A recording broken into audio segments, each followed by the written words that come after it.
Et oui, si tu regardes ceci, c'est que tu veux voir ma capsule du mot de la semaine.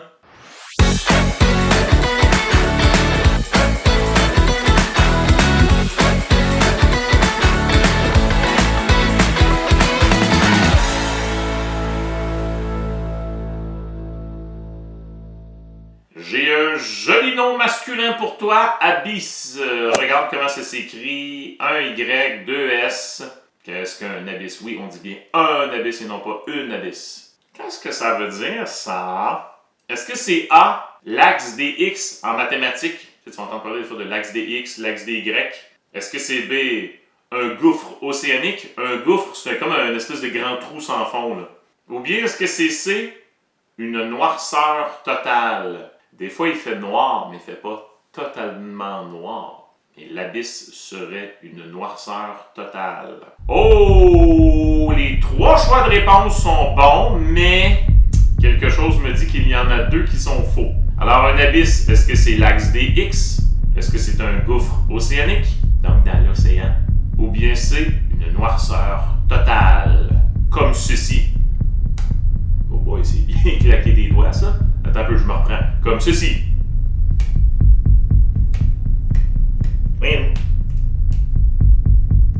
Ah, voilà! Ok, c'est l'heure de voter. Je suis tanné, là. Levez la main ceux qui disent A, l'axe des X. Levez la main ceux qui disent B, un gouffre océanique. Et finalement, levez la main ceux qui disent C, la noirceur totale. La bonne réponse, c'est B! Un gouffre océanique, une grande profondeur océanique. Ouais, un abysse, là, c'est pas quelque chose que tu peux voir parce que c'est trop creux dans l'océan pour que tu puisses voir ça, là. Juste les explorateurs qui réussissent à y aller dans des espèces de des petites capsules, là, sous-marines, mais souvent, ils sont pas capables d'aller jusqu'au fond. C'est des espèces de trous, on dirait, qui sont sans fond, là. On est là, des kilomètres et des kilomètres et des kilomètres au fond de l'eau. Moi, je connais ce mot-là depuis à peu près 1989 parce que quand j'étais jeune, il y avait un film super plate, en tout cas dans mon souvenir, il était vraiment plate, qui s'appelait Abyss. Ça jouait tous les samedis après-midi à 14h. Tu sais, l'hiver, l'après-midi à la télé, il y a toujours un film plate. En tout cas, quand j'étais jeune, c'était très... il y avait toujours ça, là. L'après-midi, le samedi. C'était soit La planète des singes, Cocoon, ou Abyss, qui était interminable. Bon, j'ai regardé, là, ça durait 2h19. Avec les annonces, je peux facilement croire que ça devait durer aux alentours de 3 heures. C'est un film, là, tu cognais les clous. Je sais même pas si je l'ai déjà vu au complet. Mais c'est le même que j'ai appris qu'Abyss, c'était un grand gouffre océanique. Tu vois, ça sert à quelque chose de regarder des films plates. Il y a un mot qui ressemble beaucoup à Abyss que tu connais peut-être, c'est abîme, qui prend un accent circonflexe sur le i. Un abîme, c'est un gouffre qui semble sans fond, mais on parle pas de ça dans les océans, on parle de ça dans la vie de tous les jours sur Terre, là, pas dans l'eau. Puis à un moment donné, tu vas voir un trou sans fond, on va appeler ça un abîme. Il y a toujours un fond à quelque chose, là, mais des fois, ça a l'air tellement creux que ça a l'air infini.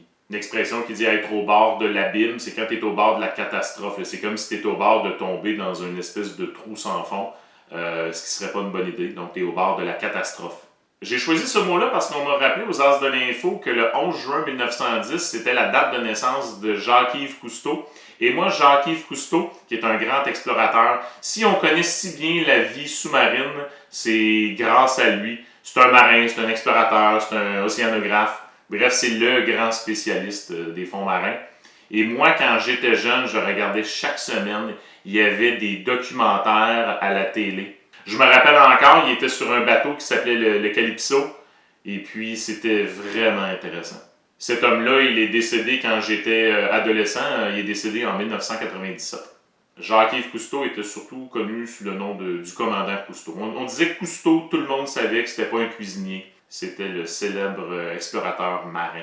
Alors voilà, dans cette capsule-là, je t'ai appris le mot abîme.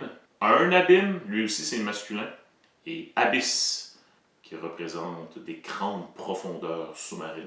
Genre d'endroit où t'as pas le goût de te retrouver. Mettons là, que tes tympans ne pétaient pas, là, que tu étais vraiment capable d'aller loin, loin, loin sous l'eau là, avec juste un petit souffle de plongée, ce qui est impossible. Là. parce que la pression elle est beaucoup trop élevée.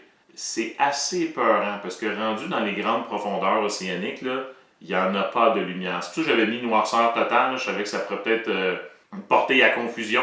Fait qu'il y en a peut-être qui se sont fait avoir. C'était pas fou, là, c'est. Parce qu'il n'y en a pas de lumière rendue là. Et le poisson, la photo que je vais te mettre, là, ça c'est un poisson qui vit dans les grandes profondeurs océaniques. Tu n'as pas le goût de croiser ce poisson-là. Il n'a pas l'air particulièrement sympathique. J'aimerais mieux croiser Nemo que croiser Bobby le tueur. Hey, on se revoit pour un autre mot de la semaine.